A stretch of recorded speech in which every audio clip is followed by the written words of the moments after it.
guys, it's Jack here, and welcome to the final part of our 5-part retrospective of the King's Gauntlet in the Return of the King Kong reviews. We finally did it!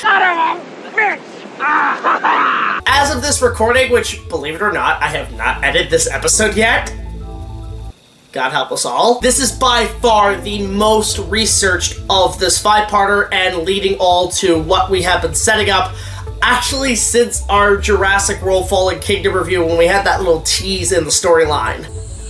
The King's Gauntlet.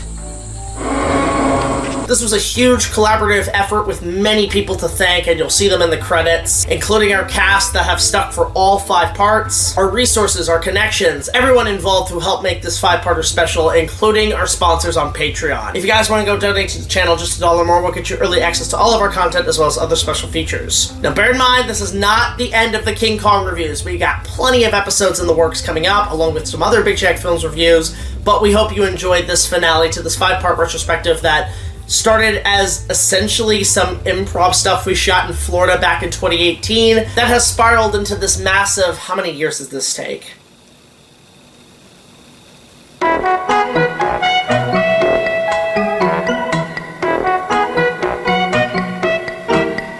Seven years! Yes, 7 years to produce this thing. God, that took longer than my remake. But enough said, let's roll the picture. Thank you so much for watching part 5. Be sure to like, comment, subscribe, and enjoy the show. The following is a fan-based video review under fair use. King Kong and King Kong Lives are owned by Paramount Pictures, Universal Pictures, Dino De Laurentiis Entertainment, Studio Canal, Scream Factory, and the John Gullerman and Dino De Laurentiis estate. Please support the official release and streaming services.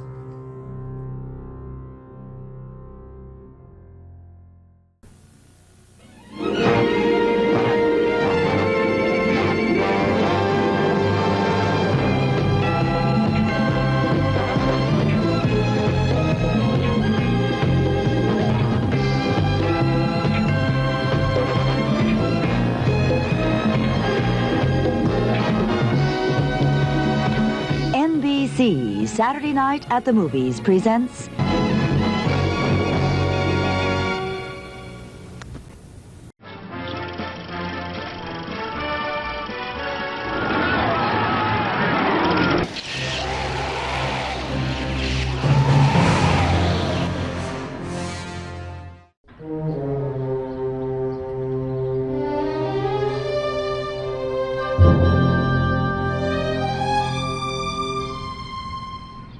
Hey guys, it's BigJackFilms here, and welcome to our final installment of this arc of the King Kong reviews. And on this journey, we've covered the many lost pieces of Kong's history and props and memorabilia from the 1930s originals, the Toho creature suits of the East, the universally praised attractions, and a love letter from one of our most enduring filmmakers. But for this particular finale, we're gonna go back 40 years ago to one of my favorite eras, with of course the 2 Kong films by Dino De Laurentiis, and see if we can solve some of Kong's biggest mysteries. And by big, I mean big, with some of the 8th Wonder's largest pieces of lost props, from the sets to the big monkey himself. So let's start off with a minor recap of the 1976 remake's origins.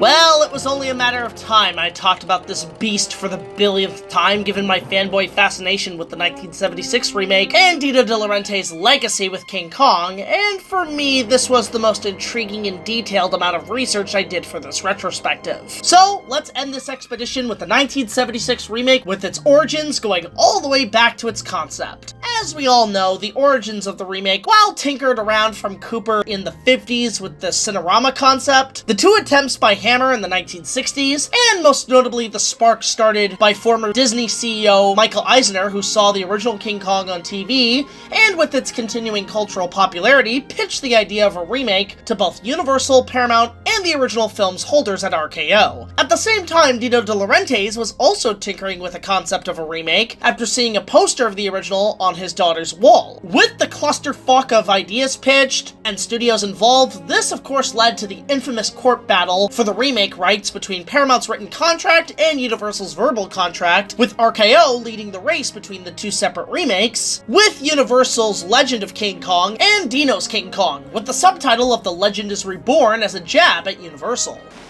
Sue me.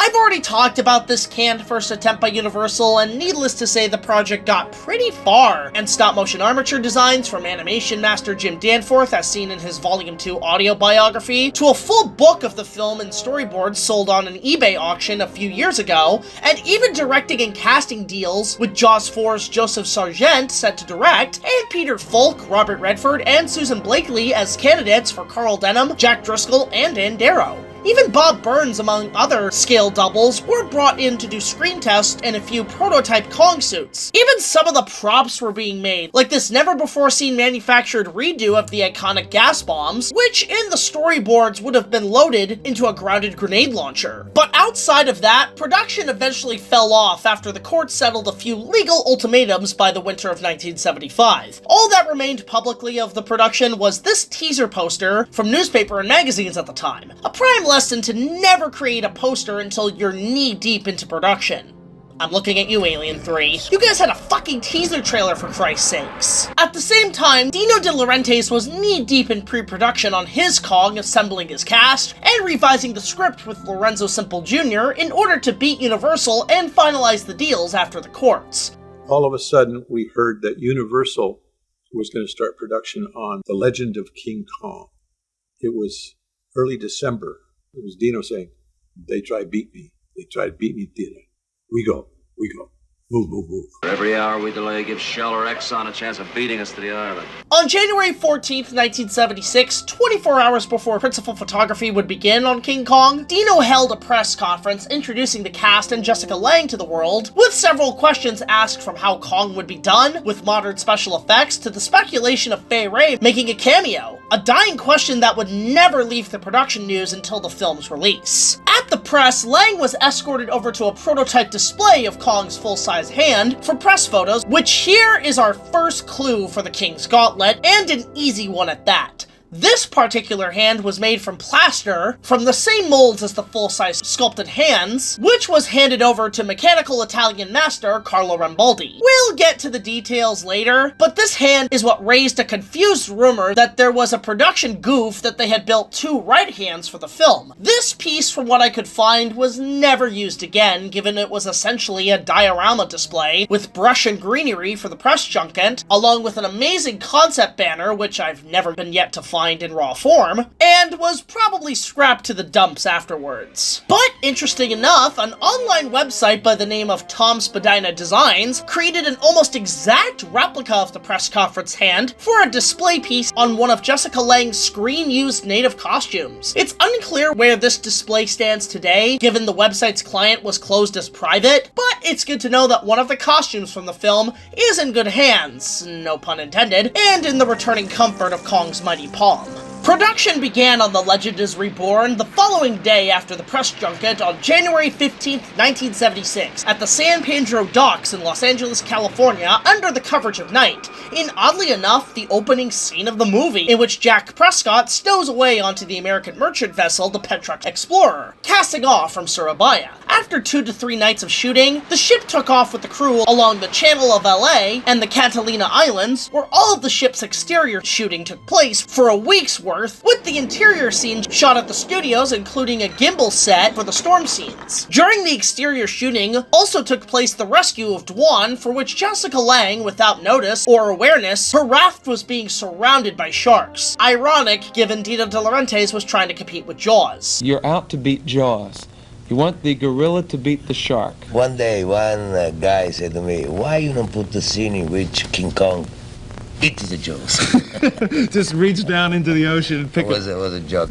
The ship used this time around was the RV Melville, a U.S. Navy research ship on loan from the University of California's oceanography courses. Built and launched from 1967 to 1968, the ship was named after pioneer Arctic explorer George Melville. Built for a crew of almost 60, it served sailing the seas for oceanographic research along with scientific knowledge and exploration. So much so it would give Matt Hooper a run for his money. Okay, that's enough of the Jaws comparisons for now. It even had a sister ship, the RV Nor, which is well known as the ship that first discovered the RMS Titanic in 1985, commanded by Robert Ballard. This, of course, being the influence for James Cameron's film. I'm a believer. But back to Kong, by late 1975, King Kong's production team rented the RV Melville for $250,000, repainting the hull and contrasted fake rooms and structures as exterior decorative matter. I was doing a lot of research on boats, looking, where are all the oceanographic research vessels? And I came up with Woods Hole. They had a wonderful one, and then they had down here at Scripps, they had the sister ship. The Scripps became the Petrox Explorer. After its use, it was returned to the university and later modded in the 90s with new engines and mechanics. In 2014, the Melville reached the end of this extended period and was retired from service in September of that year. Today, the ship is now in the good care of the Philippines military, still on active duty and hopefully in good care, like its fictional crew of Petrox. Men, we may be sailing into the history books. Production took a break after shooting the Petrox scenes to focus on prepping the next block of filming and to get Kong into shape after the effects department until picking up on the island of Kauai in Hawaii on the weekend of Valentine's Day. Don't remind me, dear. Oh, you're weak as fuck in the ring. Save the Dami Mommy details for the archives. Thinking about those spoofs gives me a headache. Oh, you wanna know how he likes to be tied up and where he likes to be tied up? Excuse the what? Where many of the exterior jungle scenes were filmed, along with the beach arrival on Skull Island at the location known as Hanapu Beach, nicknamed the Cathedral due to its rock formations creating an archway. It's a remote location on the island, rarely accessed due to the dangers of changing currents, and this location was also used for the fourth Pirates of the Caribbean film on Stranger Tides. Santiago, famously captained by Ponce de Leon. Hey, Jack! All right. Last time you get a drink is a rough Right then. The beach was meant to be used for the majority of the scenes, but when currents became too powerful, especially at night, pickups were filmed at the beaches of Santa Monica. At least we don't have to wonder about which way to go. Yeah. We hit a stream right through there, we'll push up it. We were supposed to go to Kauai for 4 days. We wound up being there 34 days. Here we are on a Sunday. Now you're on location and you're working, so you're being paid like quadruple time, trying to shoot the fog scene. All the people from Hawaii are telling him, you'll never get that shot today because of the wind that's coming up.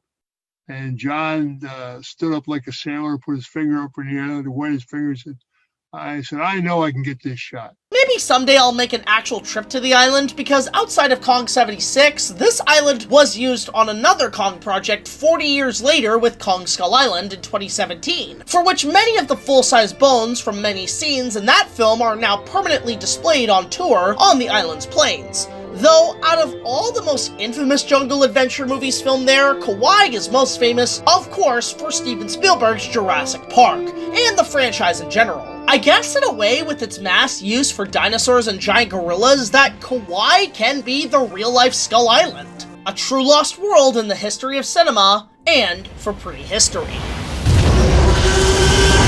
Speaking of, whatever happened to the assets we used for the battle? Oh, I had them sent back. They were returned to the gates of their own island. Was that a forced pun segue to the next topic? Yes. By April, the production moved back to California to film all the extensive scenes at the Great Wall constructed on the lot at MGM at a cost of $800,000, making it one of the most expensive exterior scenes in Hollywood history at the time, to the point of many budget woes creeping into the production, hence a few shutdowns. But Dino did not let those woes stop his vision, as shooting began with hundreds of extras.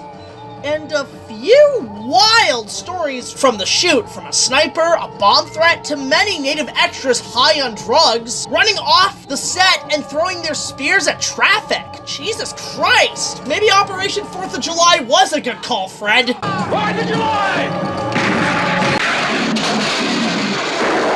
That was actually done with the mechanical hand that was run by hydraulic cables. And they brought it out to the back lot where we were shooting, and that's how it was shot. Did it really grab you like that? The hand really came in, yeah, and picked me up off the pedestal that time. Did it ever have crushed you? Did you have marks or bruises? Did I? Yes. Really? No kidding, really? No, I did, yeah, because, you know, you're dealing with something that size, and what they had was they had a panel of about 6 people that were operating the levers, which would, like, move, you know, individually each finger. So there was a lot of chance for things to go wrong, and once in a while it did. I was never seriously hurt, but bruised, definitely. By the end of the production, however, the wall was later reused as a second set piece. Originally, Kong's presentation was to be in an arena from Yankee Stadium to Madison Square Garden. However, due to budget woes at the time to get the space to sync with the works on the full-size Kong, which we'll talk about later, caused the production to shoot the presentation scene in the MGM lot, recycling the wall with a repaint to showcase Kong for Petrox. Even the altar was repainted, and the entire set was much more, well, tinsely. Now the earth moves. The wall remained on the lot for quite some time after shooting, until eventually the studio being sold from owner to owner, and the wall was eventually demolished to make way for space for a neighborhood across the street. Another sad reminder of how film history is discarded for modern standards in society. Take plenty of TNT when you go inland. Any sign of a monkey bigger than 4 feet, send it bang bang. You wouldn't. Bet me. With that said, given the hundreds of extras and the cast themselves, we should talk about the vibrant costumes in the film designed by Athena Seilbert and Moss Marbley, both of which brought to life a more modern fashion to the classic story. Now, while most of the hero costumes are unknown, many of Jessica Lange's costumes have been found in the possession of private collectors or in auctions. Most notably one of her shipmate outfits, her beautiful New York dress, and a few copies of her native dress, most notably in a lot, sold in 2022 for $7,000, which is actually kind of low, to be honest. Now, I'm not a fashion designer myself. In fact, Lita as Juno is a much better opinionated thought on that matter. Go subscribe. But some of these costumes are actually pretty extravagant and absolutely gorgeous. And to sell for $7,000 seems pretty damn low. Yeah, tough to get him to do it anyway. As we go from costumes to props popping up here and there, like Jack Prescott's book being passed around on auctions from private collectors from time to time. Now that is the truth. You know, he's right. I did pick up some charts in Surabaya. So what? He guessed that. Let's briefly talk about the model work on the film, and as I've mentioned many times, the model work for Rick Baker to stomp in still hold up immensely. Unfortunately, full-on sets like the miniature wall or New York scenes are mostly gone for good, but a few pieces remain. The Dwan doll installed in Rick's hands in a few shots was recently taken into the Academy Museum, along with a few other pieces. However, most of the models used in the New York Rampage have been found in a few places, including the model Cadillac from the deleted scene only seen in the extended TV cut. As you can see in these details, these models were well crafted and cared for, even though in the final film they look like Rick Baker picked up a Barbie car. As for the subway bridge scenes, one of the trains was discovered by yours truly back in our New York location episode, displayed on waters at the Planet Hollywood Restaurant Museum in New York City. It's still around there today, and if you're in Manhattan, it's worth checking out. Come on, there's a train coming! The helicopters that shot Kong down have also been found in a few places, from one of the crash models to one of the full-size Huey H1s that, while painted over, still show signs of its encounter with Kong. This scene did have Rick Baker interacting with not just the models, but the actual choppers, where he was placed on a platform outside the airfield as they shot blanks, leaving Rick to deal with evading hot shells falling from the chopper. But when it came to shooting the models of the World Trade Center in the soundstage, as I mentioned in the previous episode, a 2x4 landed on Rick's shoulder, leaving it broken for years without notice.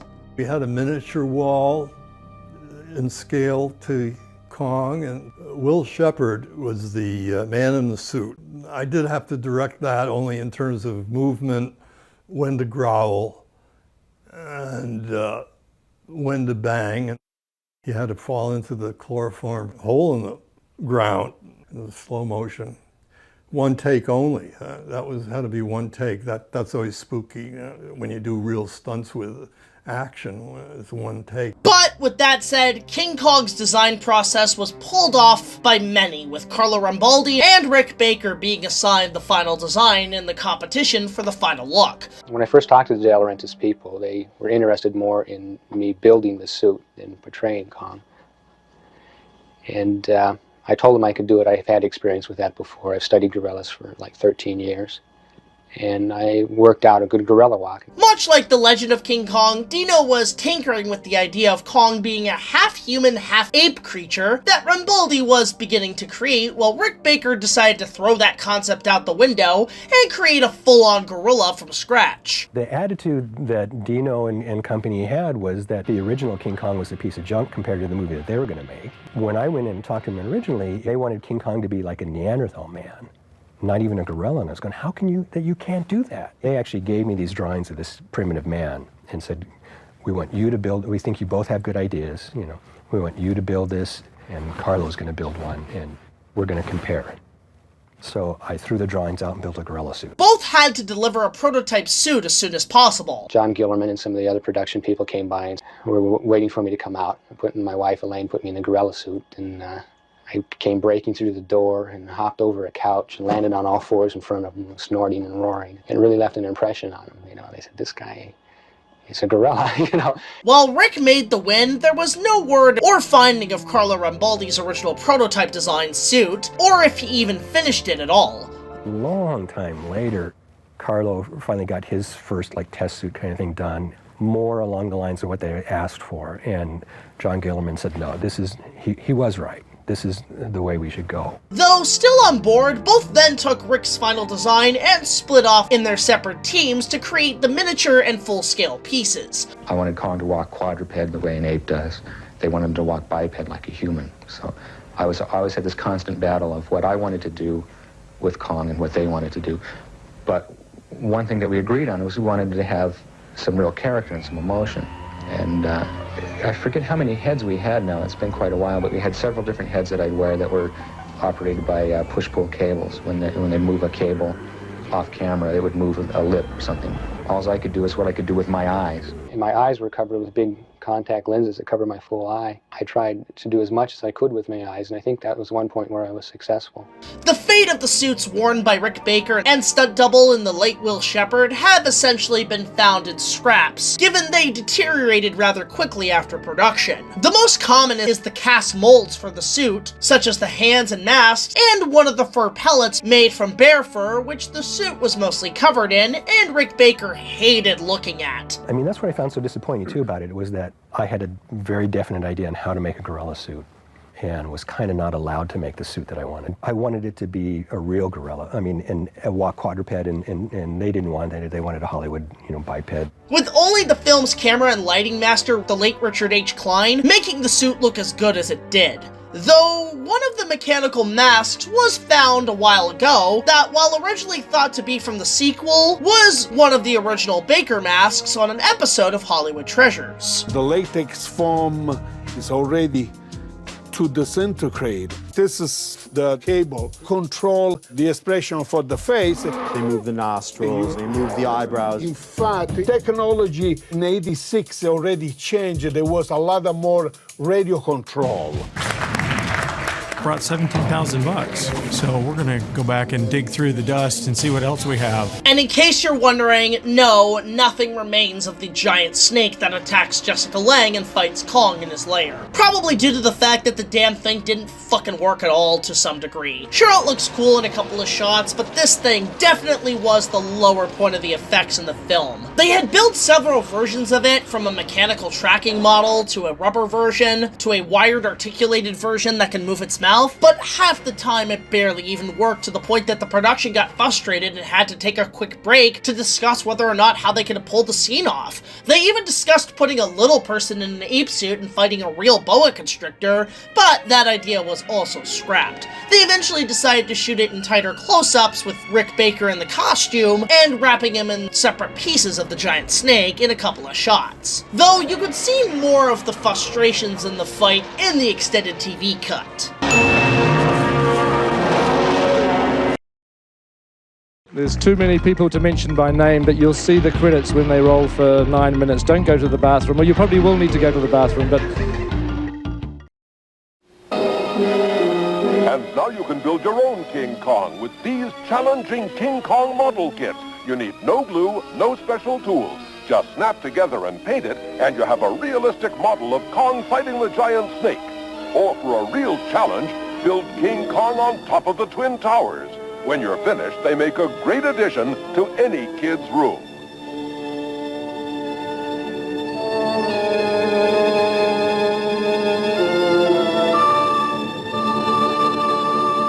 King Kong model kits come complete with easy-to-follow picture instructions by Mego.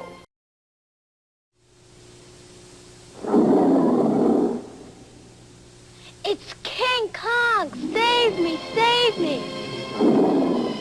Get behind me. I'll protect you. It's King Kong against the world. An angry, roaring King Kong on top of a 4-foot-high tower. Hit the left target, and his left arm goes up. Hit the right target, and his right arm goes up. Now he's reeling me. Don't worry. I'll get him now. Hit the center target, and over he goes.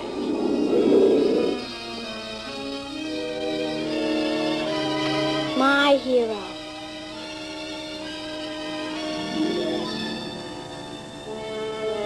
King Kong against the world.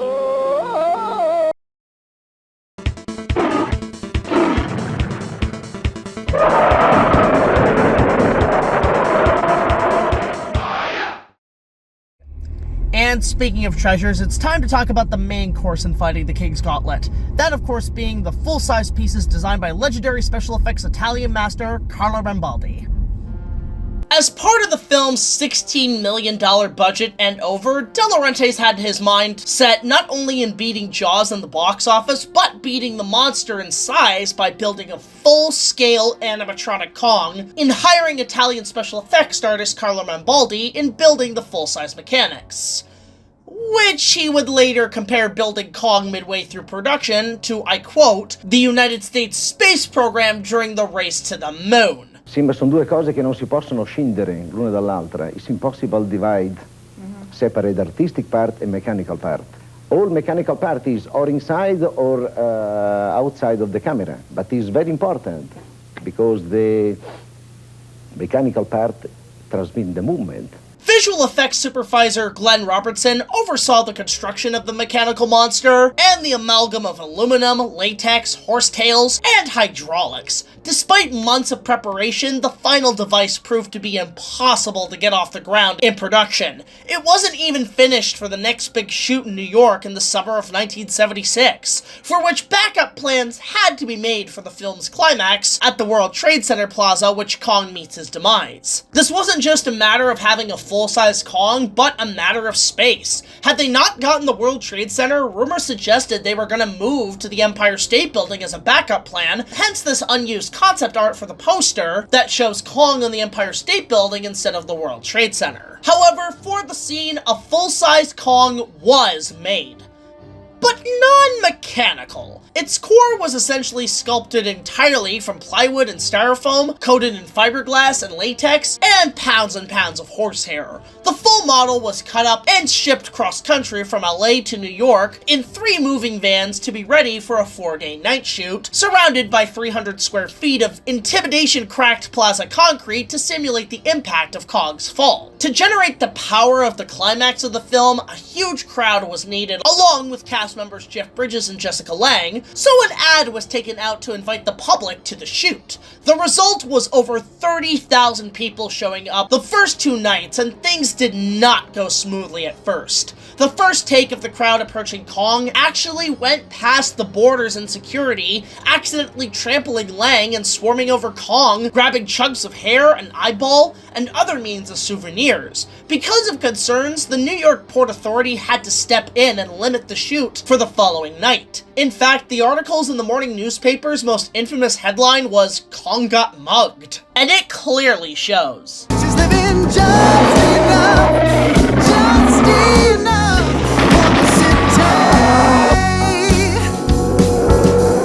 But after that particular hiccup, production on the last 2 nights went a hell of a lot smoother, with both the cast and crew having a good time on set, including Jeff Bridges, who was very welcoming to the crowds and extras, and many, including himself, said they have plenty of stories to say about how much of a good time they had on that particular shoot. King Kong was going to shoot at World Trade Center, and they were going to have this 40-foot King Kong just laying out in front of there, and some massive amount of extras, but we couldn't get anywhere near it. We couldn't see anything. There were all these people around, and it was quite exciting. The special effects guy would get on top of King Kong and throw out some cans of red paint on him, and everybody's cheering. Who comes along to like the table where there's food and stuff laid out? Jeff Bridges. I go up to him and I go, I'm a huge fan of yours. I'm sure you have other things you need to do. And he looked at me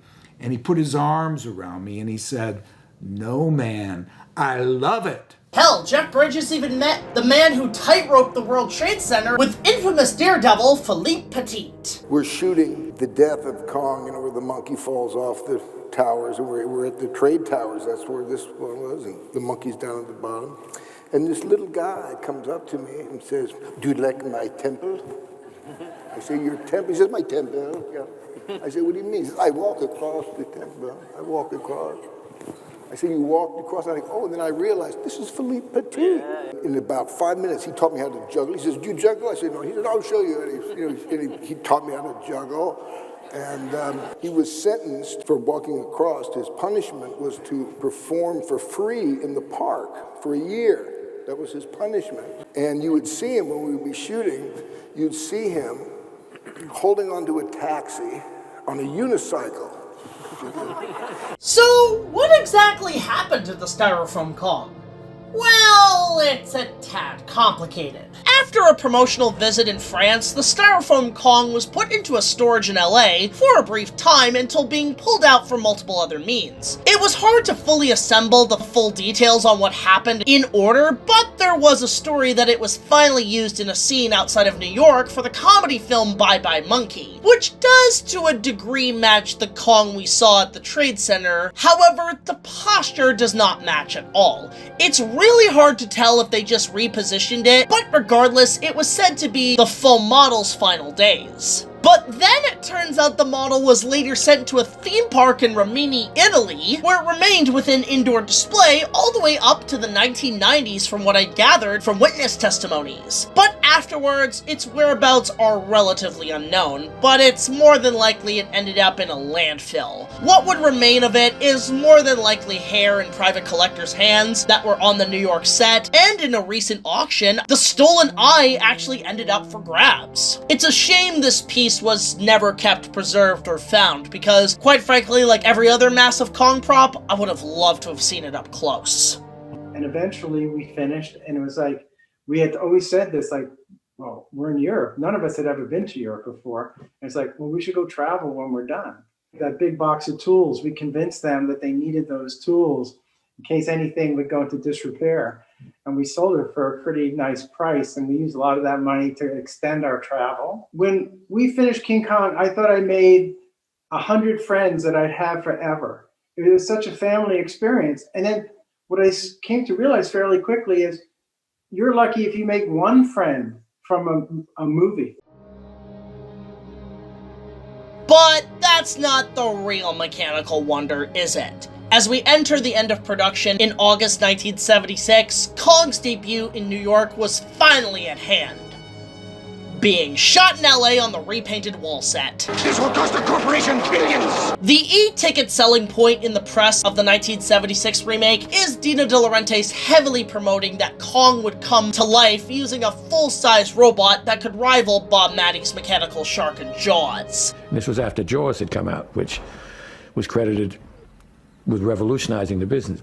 This was making the so-called event movie. I mean, I believe almost everybody to this day says that Jaws started that cycle, which is with us more than ever today. But using it fully as Dino promoted was a complete lie. The animatronics complex build was utter hell for the production, from translation issues, obtaining materials, and the budget problems in the production. It was clear that Carlo could not make the deadline that Dino promoted in getting this thing ready for shooting all the effects work, and by the time it was ready to go, the film was on its last days. You shouldn't have radioed New York. You were bringing in the big one. Who says I ain't gonna? Much like the filming in New York, there was an ad rip to invite people to the shooting, this time with much more crowd control and limited spots available. Rambaldi's giant mechanical Kong cost $2 million to create, increasing the film's budget and putting pressure on the studio to deliver on time and be able to turn out a hit. And they said he's a genius, you know. I was going, he's a liar. He cannot build a 40-foot robot. Despite months of preparation, the final device of Kong himself, the star of the movie, proved to be impossible to operate convincingly.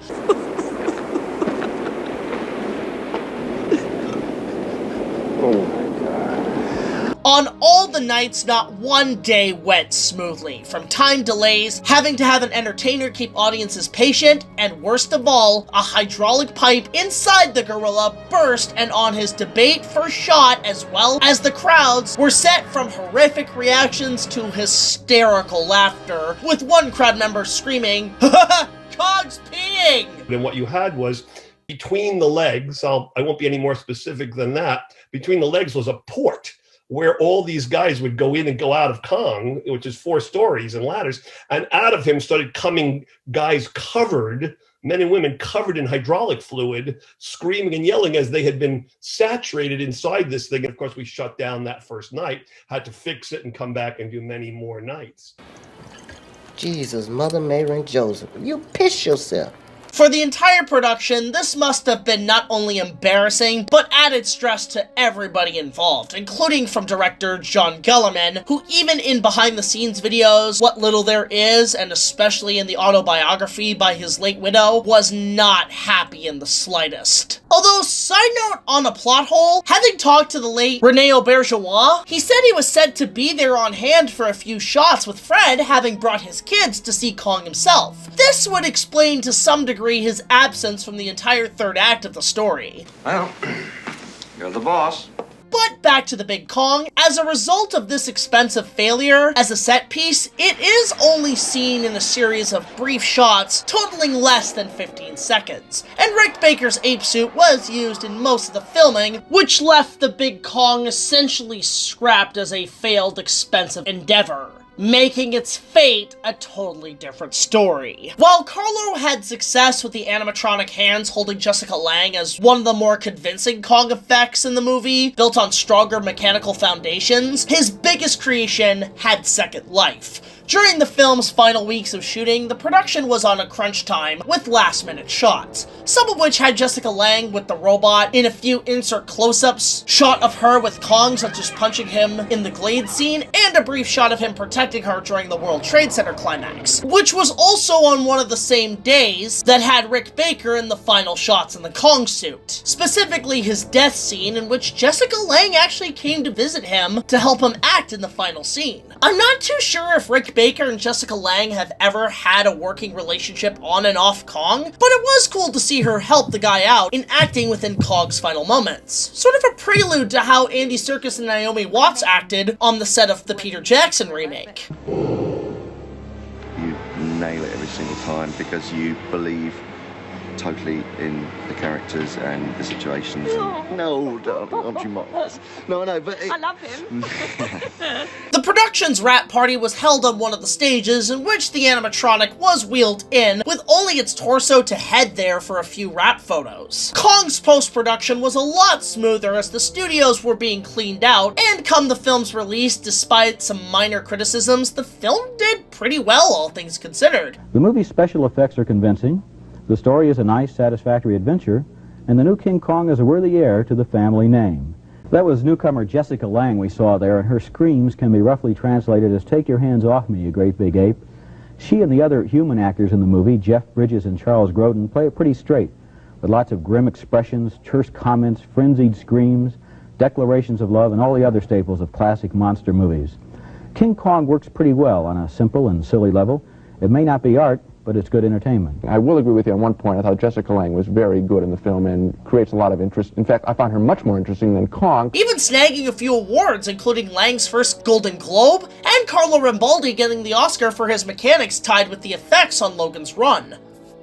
Though, less can be said for Rick Baker, who got completely discredited at the Oscars. Just the fact that I designed Kong, sculpted Kong, built Kong, and played Kong in the picture, and the fact that I didn't receive the credit that was virtually nothing, and that somebody else is receiving an Academy Award for that is upsetting. To this day, Kong 76 is getting hit or miss opinions almost 50 years later since its release, and to this day, I still consider it my favorite film and tied to the original movie. I've gone on how much I love this film, so I won't beat a dead horse here, or in this case a dead Kong, but I will say this for anybody who absolutely hates this movie and has nothing but negative things to say, I can give you one positive thing about the film's release. It did get everybody introduced to Star Wars. Somewhere in space, this may all be happening right now. For which the first teaser trailer was released with Kong 76, given the fact that the film was delayed to May 1977. So there you go, folks, you have the 1976 remake of King Kong to thank for introducing us to the greatest franchise in pop culture history. With my own coming relatively soon. So long!